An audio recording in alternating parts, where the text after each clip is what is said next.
Surprise পেতে যেমন আমার ভালো লাগে ঠিক তেমনি সারপ্রাইজ দিতেও আমার খুব ভালো লাগে।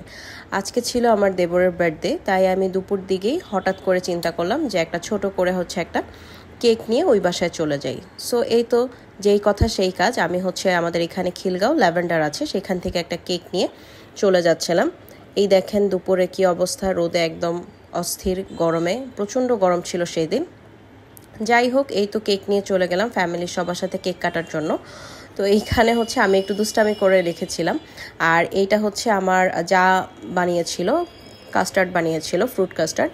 তো ফ্যামিলিগতভাবে কেক কাটার পরে আমরা যাচ্ছিলাম ওয়ারির দিকে। এদিকে বিয়ে চলছিল, মানে ওল্ড টাউনের বিয়েগুলো না খুব মজার হয়, মানে দেখেও খুব ভালো লাগে। সো এই তো তারপর চলে গেলাম আমরা এখানের খুব ফেমাস একটা বিল্ডিং বলতে পারেন। এইখানে মোটামুটি খুব ভালো ভালো কিছু রেস্টুরেন্ট আছে, বাফেট আছে। সো এইখানে আমরা বসবো, আমরা ডিসাইড করছিলাম কোনটায় বসা যায়। একদম রুফটপে চলে গেলাম। ওইখানে যাওয়ার পর লালবাগের এই কেল্লাটা দেখছিলাম, আমি আমার হাজব্যান্ড দুজন দাঁড়িয়ে দাঁড়িয়ে, আর ভাবছিলাম যে এক সময় এখানে কত কিছুই না ছিল, এখন কিছুই নেই। আসলে কখন কার কোনটা অতীত হয়ে যায় আসলে কেউ বলতে পারে না। তো যাই হোক, আমরা ফুড দেখছিলাম। এইখানে একটা প্রবলেম হলো, এখানে আমরা যেহেতু অনেকগুলো মানুষ গিয়েছি, আমার মোটামুটি অনেকগুলো দেবর, আমার দেবরের বউরা সবাই গিয়েছে, তো এখানে আমরা একসাথে বসতে পারবো না আর কি। মানে ডাইনিংয়ের সেই ব্যবস্থাটা আমাদের অত ভালো লাগছিল না, তাই আমরা চিন্তা করলাম যে ওকে ফাইন, আমরা নিচে যেহেতু পাস্তা ক্লাব আছে সেইখানে চলে যাই। তো এই তো এখানে পাস্তা ক্লাবে চলে এসেছে। এই আমার দেবর, যার আজকে বার্থডে, যার কারণে আজকে আমাদের এখানে একটু ঘুরতে আসা। সো আমরা পাস্তা ক্লাবে বসলাম। এখানে ফুড আমি আগেও খিলগাঁও খেয়েছি, আমার তখনও খুব ভালো লেগেছে, তাই ওদেরকে আমি প্রেফার করলাম যে তোমরা অর্ডার করতে পারো, এটা খুবই ভালো টেস্ট, আমি আগেও খেয়েছি। তো এই তো তারা মা আর বাপ আর মেয়ে, তারা খেলাধুলা করছে, আর আমার মেয়ে এই বেলুনটা নিবেই নিবে ভাই। মানে বাচ্চা মানুষ যেখানে নিয়ে যাবেন সেখানেই দুষ্টামি করবে, এদের কাজই দুষ্টামি করা।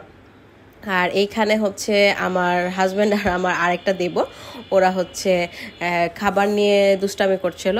তো এখানে ওরা ওকে বলা হচ্ছিল যে তোর কাছে 500 টাকা আছে, তুই 500 টাকা দিয়ে আমরা আরেকটা ফুড অর্ডার করি। সে নাছর বান্দা, কোনোভাবেই টাকা দিবে না, তার কাছে নাকি টাকা নাই তো নাই।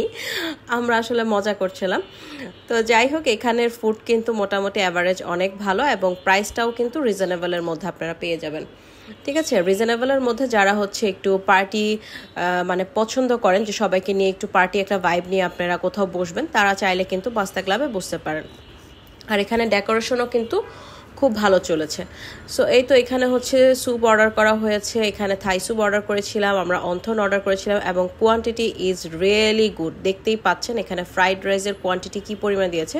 এটা 4 জনের, একটা প্লেটের মধ্যে 4 জনের ছিল, এবং থাই স্যুপও সেম কোয়ান্টিটিতে 4 জনের ছিল, 1:4 করেছিল। এখানে আমরা ফ্রাইড চিকেন নিয়েছিলাম, চিকেন কারি নিয়েছি, ভেজিটেবল নিয়েছি।